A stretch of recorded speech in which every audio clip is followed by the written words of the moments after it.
Hola amigos de Coraje, bueno y de Art también porque esto va a salir por los dos lados. Bienvenidos a Echemos Tinto, el único podcast realmente que nos aumenta la cafeína auditiva.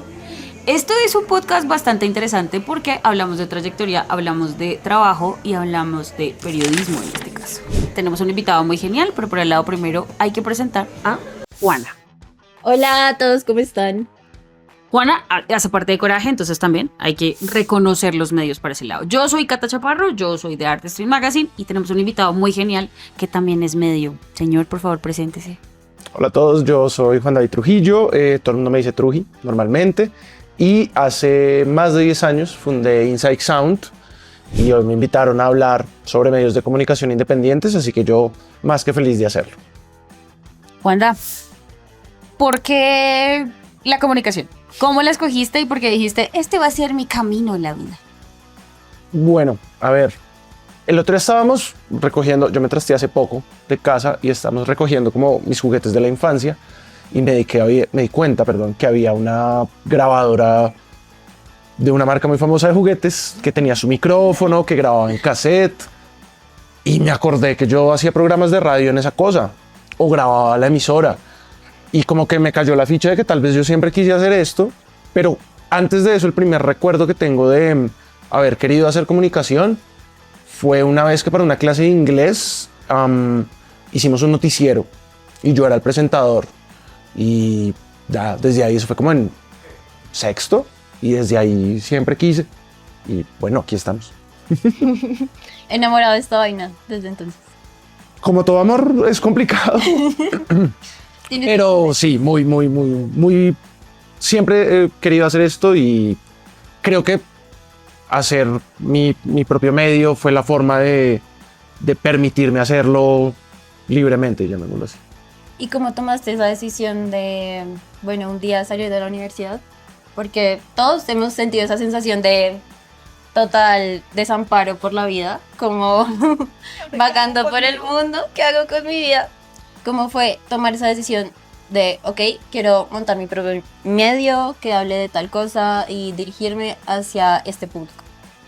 Bueno, a ver, creo que yo en el colegio fui muy vaguillo, perdí un par de años, al contrario de la universidad. Yo la universidad la terminé muy rápido, y desde ahí como que me había conectado en las prácticas con una empresa de Francia, pero digamos que esas dinámicas nunca me gustaron mucho. Lo otro es que yo hace como 20 años que voy a conciertos, y siempre supe que la música era como mi otra gran pasión. Traté de ser músico, pero soy muy tronco. Entonces creo que parte de mantenerme viviendo con el ambiente musical, con algo que sé hacer, fue montar un medio sobre música. En esa época era curioso como tener un medio independiente. Creo que ahora está como muy... Es muy normal hacerlo, pero hace 10 años cuando te ibas a tratar de acreditar o hacías una entrevista, pues era un poco más raro todo, ¿no? Y las redes sociales no eran lo que eran ahora.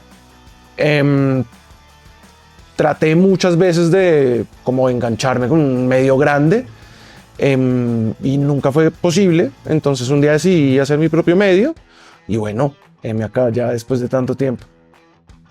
Hablemos de academia, porque tú sí eres bien ñoño en esa parte Sí. de la academia. En cuanto a la comunicación, sí has sido bien ñoño. Cuéntale a la gente la historia que has hecho, cuántos estudios, todo el viaje completo, porque ha sido una travesía también importante. Bueno, hay algo que también hablé alguna vez con Julio César Escobar de Radioactiva y llegamos a un punto en común, y es que estudiar periodismo realmente es muy fácil en pregrado en Colombia. Pues no te piden mayor cosa, no te retan en muchos sentidos.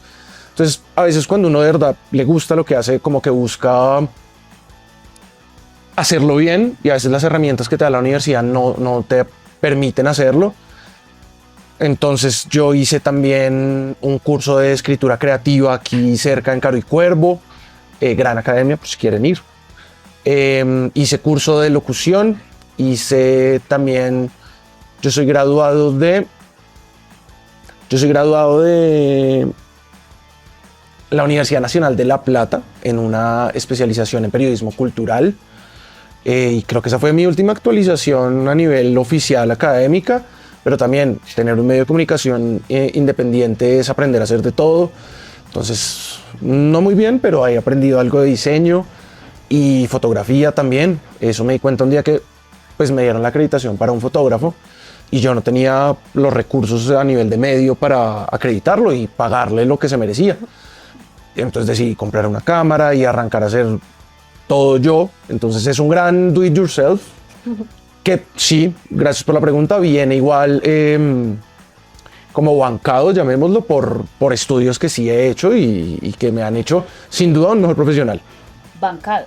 Dícese de un término de dónde viene, de dónde estudió, ahí está. Por eso tiene tantas palabras así como raras y por eso también tenemos que hablar un poco de todo ese viaje que ha hecho para que no se nos salgan términos que la gente no entienda porque él sale con cosas así. Pero el argentino ya es un idioma global, es como el mexicano, ya todos Entonces sí. podemos poner en los subtítulos bancado, 2 puntos, Sí, apoyado, básicamente. Sí, yo los banco muchísimo a los dos.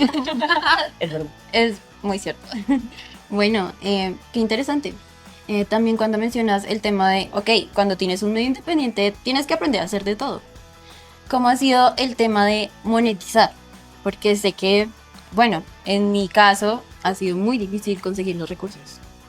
Y yo creo que un poco todos estamos en lo mismo, sobre todo porque ahora tenemos como una pelea súper grande con los influencers, no directamente, pero a nivel de acreditaciones y de reconocimiento del trabajo, pues para las empresas es mucho más fácil ver los números de un macroinfluencer que publica una historia, a la media hora tiene 8.000 reacciones, que los números de un medio que no tiene ese mismo alcance. Lo que yo siempre he dicho es, nuestra diferencia básica es, ellos te hacen un contenido que te invita al concierto, nosotros tenemos la posibilidad, la gran mayoría, de hacerte un análisis de por qué es importante, y de sentar como una base de los proyectos a los que nos están invitando. En esto hay como muchas opciones. La mayoría, creo que todos, la mayoría trabajamos freelance. Entonces yo tengo como otras actividades que me ayudan económicamente. Una de ellas incluye afortunadamente la música, entonces me mantengo como ahí en ese movimiento. En internet me ha hecho campañas de personas que se acercan y me dicen, oiga, queremos que hable de nuestra canción. Pues porque un poco les interesa lo que uno tiene para decir. Y básicamente creo que eso es hoy por hoy como la forma más directa de establecer como una forma en la que puedas monetizar. Además de, yo 2 veces al año tengo un evento en vivo. Yo también tengo un podcast, Insight Podcast, por si lo quieren buscar. Entonces 2 veces al año estamos haciendo un evento en vivo donde pues me iban a ver gente que le gusta el medio, familiares, amigos, admiradoras, admiradores. Hacer mi podcast que hago normalmente, pero en vivo y en directo. Entonces alquilábamos un restaurante, ellos iban, podían almorzar y yo básicamente lo que hacía era mis entrevistas en vivo, se cobraba una entrada. También hicimos durante un tiempo que tenemos que volver a hacer. Estamos agendados, tenemos que volver a hacer el merch, entonces tenemos gorra y camiseta que hoy no la traje. Entonces básicamente esa es como la forma que hemos encontrado nosotros de al menos hacer que el medio sea rentable en cuestiones de movilidad para cubrimiento de conciertos, pagar el espacio en la web de la página, el hosting y el dominio. Pero bueno, todo esto es también mucho cariño y la posibilidad que me ha dado la vida de poder dedicarme a esto sin una angustia constante de lo económico. Por el momento esperemos que siga así. Este señor tiene un fuerte especial. Cada uno de los invitados de este podcast fue escogido rigurosamente porque alguna cosa y un talento tiene. Este señor no solamente sabe mucho de rap, sino que aparte escribe muy bien. Y creo que eso es una diferencia importante con el tema de los influencers. Un influencer te hace un video y chévere, pero este señor hace un guión, este señor hace una nota, se toma el trabajo de verdad de escribir.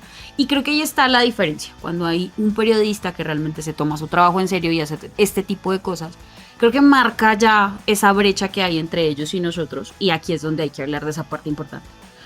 ¿Por qué darle ese valor a la palabra y a la forma de escribir en un tiempo en donde probablemente a la gente le da pereza, pero nosotros tenemos que seguir haciendo esa función de escribir para que la gente entienda un poco más y ampliar información? Lo creo yo primero, porque lo escrito siempre está. O sea, nosotros no tendríamos la menor idea de qué pasó con la humanidad si no hubiera dejado nadie escrito qué carajos pasó con la humanidad. Inclusive con todo lo que sea desde el punto de vista de alguien, ¿no? Pero sí, para mí lo escrito siempre estaba. Mi padrastro, que básicamente fue mi papá, era antropólogo, entonces siempre me enseñó como que eso era algo muy importante. Y me ayudó sobre todo algo que yo creo que, yo no quiero dar para los influencers, que chévere, que les vaya bien, pero como que sin el peso real de las cosas todo se vuelve muy efímero y no me parece que esté tan bien, y estamos en un punto en el que todo está siendo muy efímero, entonces es muy difícil, a tal punto que igual a mí todavía me está costando un montón. Yo, como les digo, tengo estudios en escritura creativa de Caro y Cuervo, que es una academia muy importante acá. El tema de escribir para redes sociales te va condicionando mucho tu escritura real. Hace poquito escribimos algo sobre un disco que salió hace muy poquito que me gustó mucho y fue muy retador volver a hacer un escrito largo. Primero porque uno dice, bueno, nadie lo lee, pero cuando pasas esa barrera de, bueno, tampoco escribo para que me lea todo el mundo, te encuentras con escribiendo oraciones en vez de párrafos. Sí. Y es muy difícil, entonces también es un poco testarudez mía de decir, pues tengo mi medio, yo puedo hacer lo que quiera. Y la invitación a mí mismo, el reto a mí mismo de no perder esa habilidad, y también un reto para quien quiera leer, que hay espacios donde aún se pueda leer, que cada vez son más escasos. En eso sí estamos muy de acuerdo. Es muy cierto porque, por ejemplo, yo creo que ustedes también lo han experimentado, y es que ahora cuesta ver videos largos, como de más de 5 minutos, o sea, una tragedia. Porque antes te podías chantar un documental de, ¿qué? 3 horas. Y perfectamente te gustaba, te reías, te entretenía, y al mismo tiempo como que prestabas la atención suficiente. Te aguantabas series largas. Exacto. Si era una cada semana, un episodio, todo era así, ahora no, todo es ya. Sí. Lo queremos todo ya. Súper efímero. ¿Cómo hacer para que las nuevas generaciones que están como tan acostumbradas al contenido rápido, express, que es como la comida rápida de la comunicación, puedan conectar con estas historias que nosotros con mucho amor y con mucha pasión escribimos, grabamos, editamos, porque lo que tú decías, Cata, o sea, es un trabajo que de verdad cuesta, no solo dinero, sino mente, porque le dedicas el tiempo. ¿Cómo hacer? Bueno, y creo que es el mismo tema que pienso yo cuando pienso como en la inteligencia artificial. Estamos como en un momento en el que no sabemos qué es real ya en la imagen, y cada vez se pone peor. Como que al comienzo era chistoso porque tenían 7 dedos, ya no. Me engañaron con Dua Lipa en la X. O sea, mi hermana se burló de mí. Si quieren conocer a mi hermana, por ahí está en otro capítulo, pero pues si ya pasa eso y uno se confunde, y las voces también, o sea, todo pasa como muy... El canguro, si lo vieron, sí, que se volvió viral. O a mí me gustaba también un montón cuando Will Smith, por ejemplo, comía pasta y sí. falso, pero ahora no. Se pone peor. Yo sé por qué se los digo. Entonces, creo que ante esta realidad tan catastrófica, el único que va a tener la última palabra de qué consumir va a ser el consumidor del producto. ¿Qué pasa? Por ejemplo, yo siempre lo tomo desde lo personal porque pues, siento que es la forma que yo he encontrado para huir de estas trampas de la modernidad, llamémoslo, y es tener el ojo muy agudo. Entonces yo sé muy bien qué medios consumo, yo sé muy bien a quién le creo, y aunque esa persona se equivoque, pues sé que algo de lo que dice me está diciendo algo, me está aportando algo desde cierto punto. No estoy diciendo, oigan, todos los días vean un documental de Nat Geo a las 8, porque nadie puede con ese ritmo de vida. No, ni nosotros. Yo tampoco lo hago, es correcto. No. He encontrado cosas que además de entretenidas son edificantes, y creo que ante la proliferación continua de inteligencia artificial, de videos cortos que no dicen nada, va a haber un punto en la humanidad, tal vez es muy esperanzador de mi parte decirlo, en que esto va a ser agotador y la gente va a querer volver un poco como a consumir cosas que no te estén, y sobre todo que no te estén vendiendo algo todo el tiempo, porque es que ahora todo se dice con una intención, que eso siempre fue así, pero ahora todo se dice con una intención comercial, y eso ya es un poco más grave para mí, porque pues ya es la victoria total del capitalismo, sobre todo. Hay lineamientos ahora hasta para la web en donde tienes que hacer ciertas cosas, cumplir con ciertos parámetros para que sea vendible, para que sea digerible, para que todo está muy medido, pero ya en esa misma medición está también esa línea de que es humano y que no. Y aquí es donde precisamente el trabajo de nosotros como que se vuelve un reto más grande. Wanda, en cuanto a todo el reto, porque ha sido un reto muchas cosas con el medio y con todo lo que has hecho, ¿cuál crees que ha sido uno de los retos más importantes que has sabido superar y que sientes que aún te falta crecer un poco más, pero que es como esa vaina de yo lo logré? Yo creo que durante muchos años, no por el tema de reconocimiento, sino por el tema de permitirme hacer, fue muy difícil acercarme a empresas grandes de entretenimiento con un medio independiente. Creo que fue una labor de hacer artistas pequeños, que igual todos los artistas que han pasado por mi medio es gente que me gusta. Esa es otra de las libertades que me permite tener mi medio independiente. Yo no hago entrevistas a alguien que no me simpatiza o que su música no me representa en ningún caso. No, es gente que, y conscientemente eso, lleva a que uno haga un trabajo bien hecho porque es fan del músico o porque igual preparó las cosas con la antelación debida de la expectativa de algo chévere.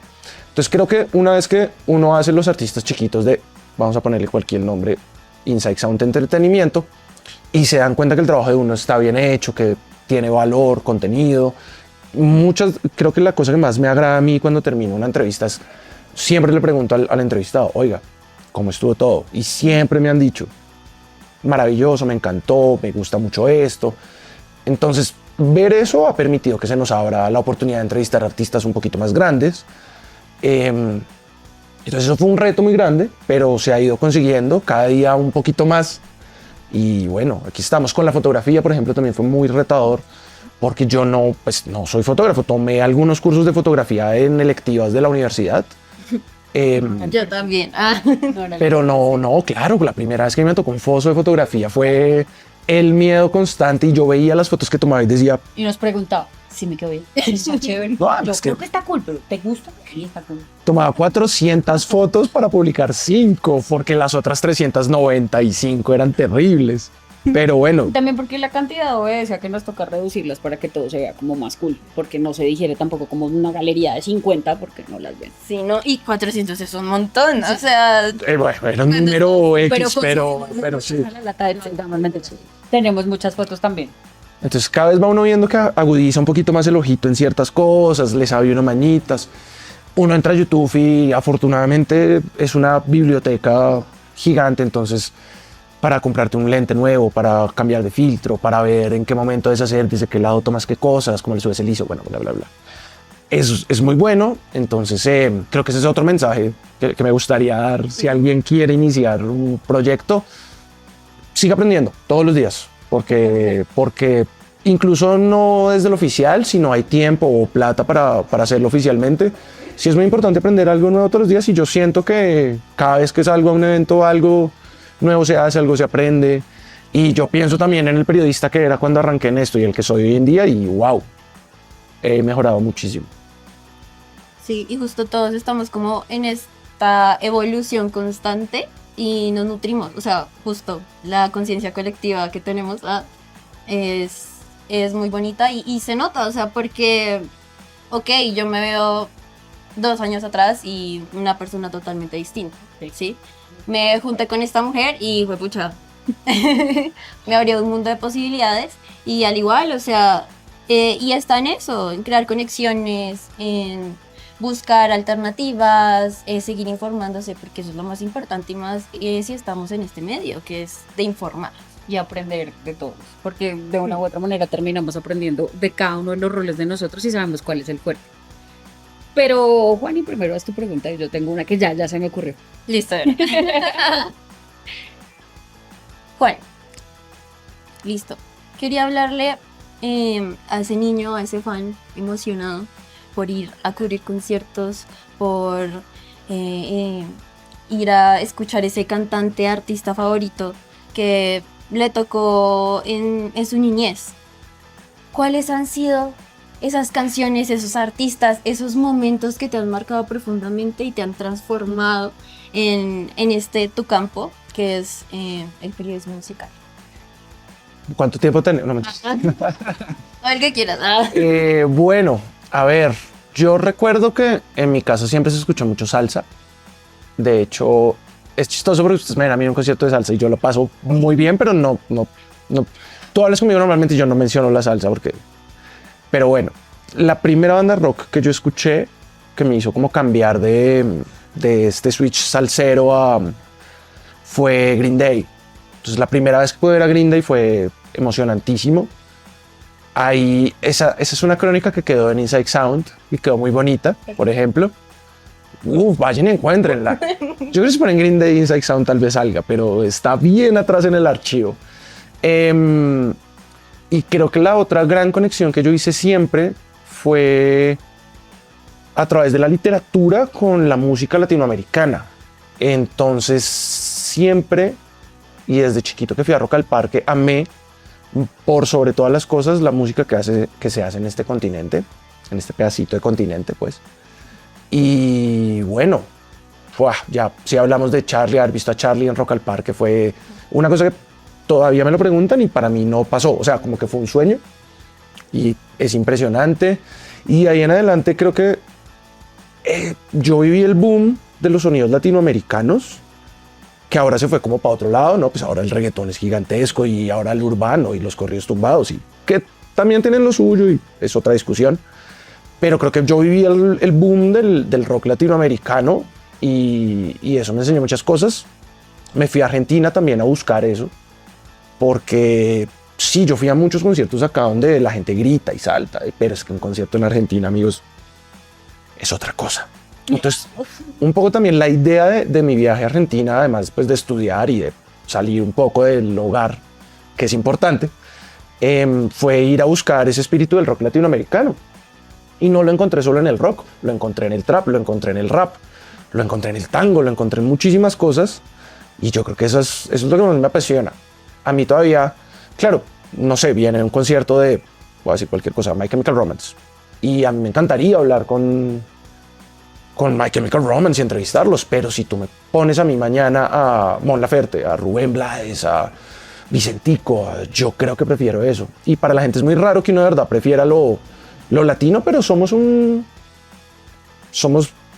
importantes. Para mí lo más importante es la música hecha en nuestro idioma. Y en Bogotá no quiero ni empezar a mencionar bandas porque toda la vida... Tiene un listado grande, su playlist es enorme. Es bandas que ya no existen. Gran parte también de fundar un medio fue apoyar de una u otra forma proyectos que cuando yo estaba en el colegio se acabaron todos. Entonces todas las bandas que yo empecé a escuchar ya no existen. O pues ahora algunas han vuelto. Pero era muy triste ver que una banda no podía tener mercado en la ciudad. Ha cambiado un poco, ha mejorado mucho y sí, yo te digo, la música que más escucho en mi día a día, hoy por hoy y con más cariño, es la música que se hace acá en Colombia. Qué hermoso. Bueno, señor, para nadie es un secreto que así como el artista, muchos artistas tienen que tener un trabajo de oficina, un trabajo normal y / el tema de ser artista. Para nosotros es igual. A nosotros también nos toca tener otros trabajos, nos toca tener otras cosas. Pero dentro de eso, muchos hemos tenido la suerte de tener un trabajo en música y aparte el otro trabajo que está metido con el proyecto de vida de uno y la vocación, que es el medio. Pero en este caso este señor dio un giro que no sé si tenía planeado en la vida, no sé si nunca pensó o si lo tenía determinado. Esto voy a hacer en la vida. Pero ¿cómo ha sido ese cambio de rol y esa adaptación también entre tener un medio y ahora verlo desde el otro lado? ¿Y cómo ha sido tu percepción también de cuidar a las personas que hacen lo mismo que tú desde tu rol como jefe de prensa? Bueno, a ver, no, en realidad yo nunca busqué a través de conocer personas, amigos, conocí a Lorena. Lorena me dijo, oye, necesito una mano de ayuda a veces en una cosa, a veces en otra. Y pues yo estoy dispuesto a hacerlo básicamente porque sé quién es ella, porque admiro su trabajo y porque fue una de las primeras personas que también confió en mí a la hora de soltarme un artista para entrevistar. Para el primer podcast en vivo que hicimos nosotros, yo tenía 2 artistas ya fijos. No, tenía un artista y me canceló como el jueves. Esto salía el sábado. Yo entré en pánico, dije se cancela todo. Llamé a un par de personas, llamé a Lorena, llamé a Catalina y ambas muy amablemente me salvaron la vida me consiguieron dos grandes artistas encima, porque pasé de tener un artista muy poco conocido que me canceló a tener dos muy grandes artistas. Por ahí están los episodios, salen en vivo. Y bueno, con Lore hemos podido, a través de la facilidad del internet, porque básicamente es eso, tener un modo de trabajo en el que a los dos nos favorece. Sobre todo es mucho de mi parte apoyándola a ella. O sea, es mi jefe básicamente. Y creo que hasta el momento lo que más me ha gustado de toda esta parte es... ha habido medios incluso más pequeños que el mío, que uno siempre siente que es el medio más chiquito, ¿no? O bueno, en mi caso yo siempre he sentido que mi medio es como el medio más chiquito, pero ha habido medios incluso más pequeños que se han acercado a mí a decirme, oiga, nos interesa tal cosa. Entonces poder abrirles a ellos la oportunidad de, como me pasó a mí la primera vez, de llevarlos a un concierto a que tomen fotos, de permitirles hacer un live en Instagram con un artista que ellos nunca pensaron hacer, pues ha sido muy lindo. Y se maneja en el punto de sigue siendo lo que a mí me gusta hacer. Entonces creo que hasta el momento me ha servido mucho, yo estoy muy contento con eso, me permite también mis actividades del medio, se complementa inclusive, y todo el mundo dice como que a todo el mundo le gusta la industria de la música hasta que trabaja en ella.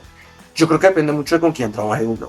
Obviamente no todo el mundo tiene la posibilidad de escoger con quién trabaja, pero... Tampoco tiene como esa vocación, o sea, eso también como que nace con uno, pero hay gente que no resiste, porque este medio también es jodido. No, total. Y a veces hace uno muchas cosas que el sentido se lo tienes que dar tú. Total. Entonces, sí, si tú te pones a pensar, esto que pasa con ChatGPT.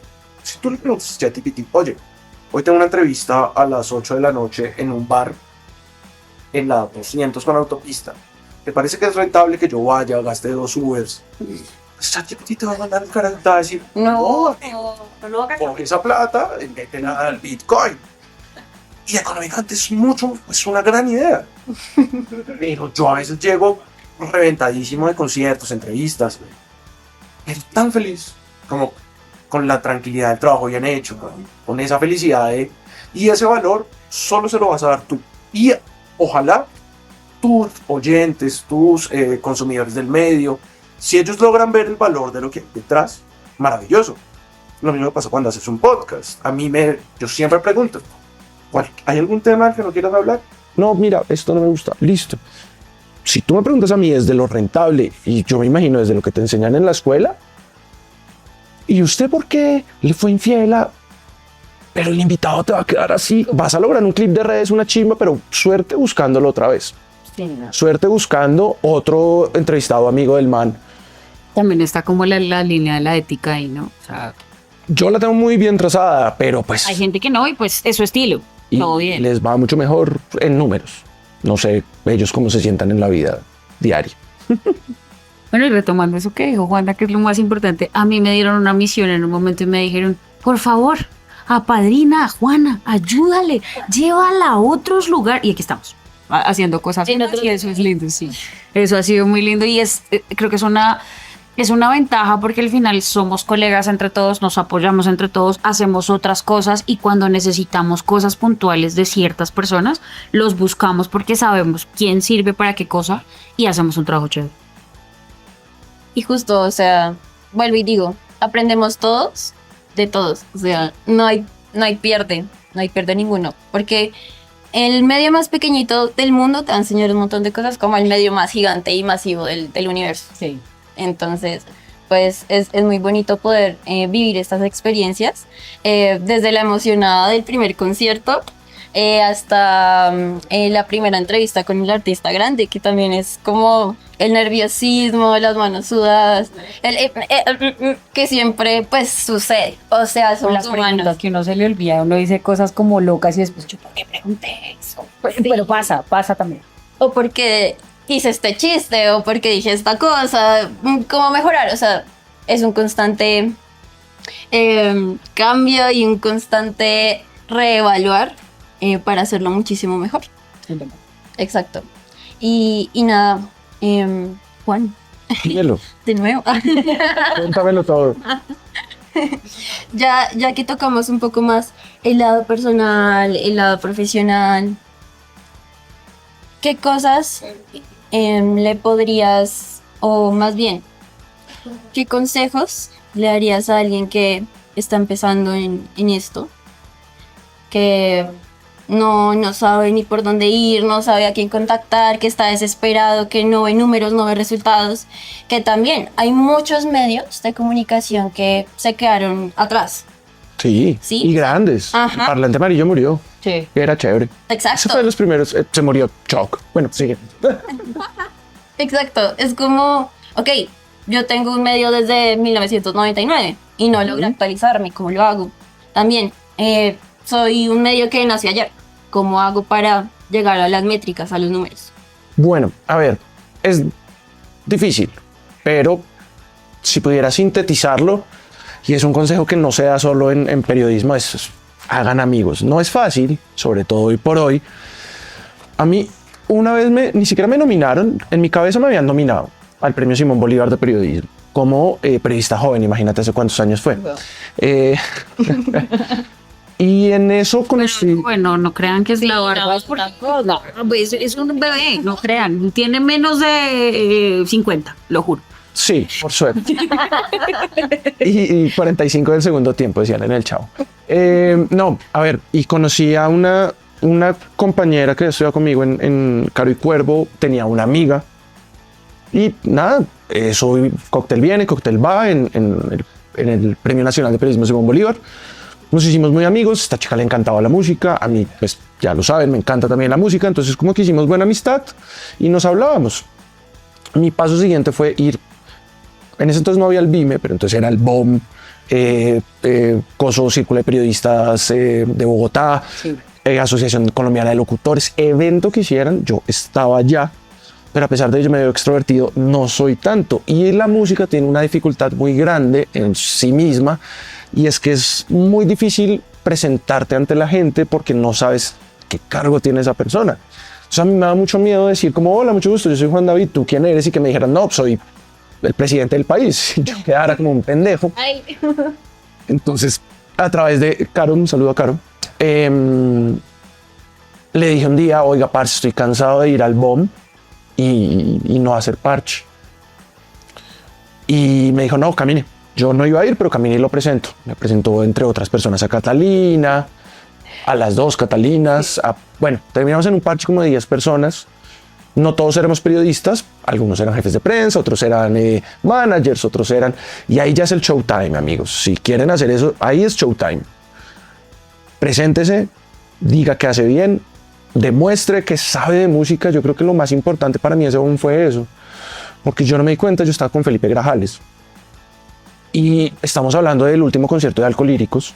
Y él yo no sabía quién era esta persona. De la nada me dijo, oye, y en ese concierto se presentó Laberinto, ¿cómo viste a Laberinto? Yo puedo haber dicho, no sé quiénes son, o uy, re malos. En realidad sí me gustaron y sé quién es Laberinto y sé lo importante que es para el rap. Entonces hablamos 15, 20 minutos de Laberinto y oiga, severo. Lo mismo con otra gente. Oiga, ¿y usted qué opina de tal persona? No, vea, yo opino que... Pero demostré que sabía. Entonces creo que lo más importante es construir una base de conocimiento y de ahí en adelante usted con esa base construida hable con la gente, demuestre que sabe y sea simpático. No sea grande, porque por más que usted sea el director del medio más grande, hay alguien que lo va a acreditar para algo, que lo va a invitar a algo, le va a abrir la puerta de algo.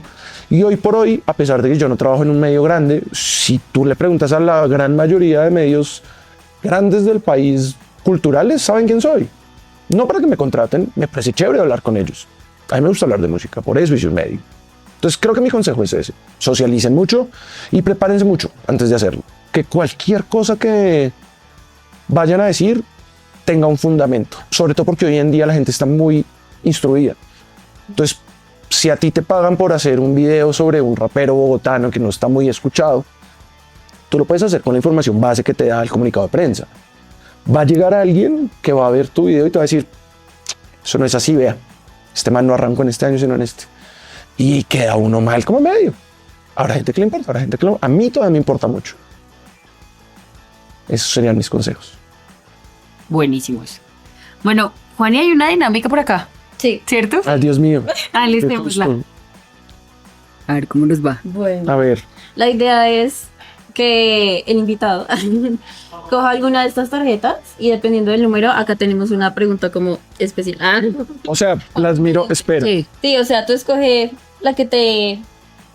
Bueno, como mi número de la suerte es el 7, 1, 2, 3, 4, 5, 6, 7. Bueno, bien, salió el 8, El 8, listo.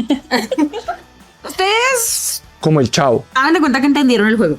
Acá lo vamos a entender también todos. Y el puedo cambiar de color la pregunta por si acaso. Lo devuelves a más 4. Listo. La pregunta 8. ¿Qué papel juega la intuición en tu manera de cubrir música y cómo dialoga con tu rigor periodístico? A ver. Qué bien hecha está esa pregunta. Toca pensarla un poquito. Yo creo que la intuición juega un papel muy grande en una cosa que va a sonar muy egocéntrica, pero amigos, no lo es. Yo sé cuando una banda suena mejor de lo que le está yendo. Entonces, he sabido muchas veces cuando veo artistas, tal vez en su primer o segundo concierto, he dejado de acercarme a ellos a decirles, porque a veces se toma muy mal, pero yo sé y salgo diciendo, este man va a pegarla. Y la mayoría de veces ha pasado perfecto. Entonces la intuición por ese lado me va muy bien. ¿Cómo juega con mi rigor periodístico? En el hecho de que yo no puedo salir a decirle a él, oiga, usted la va a romper, porque no se trata solo de ser bueno, lastimosamente. Ahorita hablaba con un entrevistado y me decía, lo que ha cambiado la escena en este país es que ahora todos somos buenos. Antes era rudo, antes tú ibas a ver bandas que tenían el bajo y aprendían ahí por encima, y aún así fueron bandas muy grandes. Ahora tú tienes tipos, músicos impresionantes en este país. ¿Y empíricos o de academia? Y encima la gran mayoría ahora estudiados. Entonces, creo que mi rigor periodístico me hace no decirles, oye, usted va a ser el más grande en este país, porque no depende de mí. Claro, ellos tienen que hacer su trabajo, que es otro tema, además de ser grandes músicos. Otra cosa es mucho cuando estoy entrevistando a alguien y se me ocurre una pregunta así de la nada, pero me cambiaría todo el sentido de la entrevista. Trato de acomodarla después y no inmediatamente, porque puede ser el cierre de la entrevista. Sí. O sea, si tú me dices algo ahorita súper emocionante y yo me voy por ahí y la respuesta es un minuto, no voy a poder devolverme al camino que tenía construido, que tal vez eran otros 5 en preguntas. Además, ¿por qué no también es súper psicorrígido y cuando uno va a cambiar es como, ay, ¿ahora qué hago? ¿Cómo la devuelvo? ¿Qué hago con mi vida? Sí, se te va olvidando. Igual te va a pasar. Hace poquito nos pasó, Cata estaba presente, que le cambié el nombre a un entrevistado. Sí. Lo chistoso es que le cambié el nombre por un ex integrante de la banda, pero lo entrevisté esta semana y le pude explicar que en realidad todo fue un tema de dislexia. Entonces, te van a pasar ese tipo de cosas. Tú puedes echarte al piso. O sea, yo pude haber dicho el nombre mal y, ay, perdón. No, con No, actitud. no, no. En esta vaina hay que tener actitud, Sí, Pato. no, y Salimos- pensar hasta el final. Salimos de la entrevista. Afortunadamente ellos me conocen desde hace mucho tiempo. Nos toteamos de la risa. Les dije, parce, lo que pasó fue esto. Ja, ja, ja, ja. Súper bien. ¿También por qué? Porque he construido un camino en el que la gente... Yo no soy famoso. O sea, a mí en la calle no me para la gente. Tampoco lo quiero mucho. Un poco a veces. Pero si yo me voy al BOM, me voy al BIME, me voy a Rock al Parque, me voy al Estéreo Picnic, algún artista me encuentro que, oiga, parce, ¿cómo le ha ido? Y se vuelve como una no amistad, porque eso es otra cosa que hay que dejar de hacer cuando uno monta un medio. Tú tienes que ser amigo de tus entrevistados, tienes que ser amigo de los músicos. Si se construye una relación de amistad, chévere, pero deja de buscar que te inviten a la fiesta todo el tiempo, pues porque son otra gente y tú además eres un medio de comunicación. Si pierdes esa línea y te vuelves un amigo, te estás volviendo un divulgador de la carrera de ellos Se vuelve sesgado también todo. y no vas a poder escribir nunca, oiga, tal vez esta cosa no fue la mejor elección dentro del álbum, porque se va a sentir ofendido tu amigo. Entonces también es importante mantener esos límites de periodista músico. Sí, siempre mantener como los límites y también confiar mucho en la intuición y en ese olfato que a veces funciona. Sí. Igual se entrena. Claro. Eso es algo que debo decir. Yo no, Uno no era la el mismo primera. cuando uno entra a la universidad que cuando No, y la primera banda que yo vi, yo seguramente dije, esta es la mejor banda del mundo. Seguramente no lo era. Yo no sé, debo haber ido a... como también uno a veces dice como, venga, es que esa banda no me gusta, no me entra. Y uno va al show y de verdad uno sale enamoradísimo de una banda y uno no sabe ni cómo, pero digamos que dentro de esa disciplina y de ese rigor también que uno tiene para mirar a los artistas, uno ya empieza a cambiar sus parámetros muchas veces porque cambian las percepciones. Y eso también hay que hacerlo, también hay que abrirse a eso. Y yo no sé si mi hermana lo dijo en la otra entrevista, pero siempre hemos recalcado mucho el tema de dividir el artista de la persona. Y ahí cambian también percepciones y hay que tenerlo claro. Sí, siempre como tener en cuenta que somos humanos, ¿ok? En general, en la vida, o sea, nos equivocamos. Que te lo vamos a preguntar a mí. Nos equivocamos, hacemos, pues tenemos esta evolución de la que tanto estamos hablando aquí. Los artistas tienen la misma vaina, tienen sus grupos, sus vainas, pero también es importante como, sí, marcar esos límites y estar centrado de cierta manera en el papel, como creérsela. Cuando estaban en la universidad no les decían como, no, ustedes ya son periodistas, créansela. Así mismo, o sea, recordarlo ya cuando tenemos un medio de comunicación. Que a veces decimos como, no, somos muy chiquitos, no, los números, pero no, o sea, la seguridad ante todo en la vida, o sea, no solo en el periodismo, en general. Y no, nada, muchísimas gracias a ustedes por venir, Por la invitación. por compartir aquí en este café espectacular, que por cierto también es uno de los epicentros de la cultura aquí en el centro de la ciudad, se llama Café Jaguar.